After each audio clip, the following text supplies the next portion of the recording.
Şu anda Bilek Köyü ve Ağartö köyleri bölgesindeyiz. Arkamda gördüğünüz şu bölgede ağaçlandırma çalışmaları yapılmıştı yıllar önce. Bu çalışmayı Tarım ve Orman İl Müdürlüğü yapmıştı. Fakat sizin de gördüğünüz gibi tek bir ağaçtan dahi söz etmek mümkün değildir.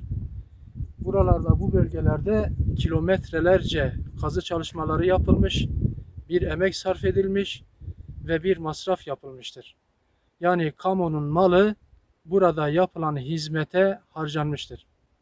Burası gibi aynı şekilde Hasköy, Bulanık, Varto ve Korkut ilçelerimizin bazı bölgelerimizde de bu cinsten çalışmalar yapılmış. Fakat hiçbir şekilde tek bir ağaca rastlanmamaktadır. Buradan yetkililere sesleniyoruz.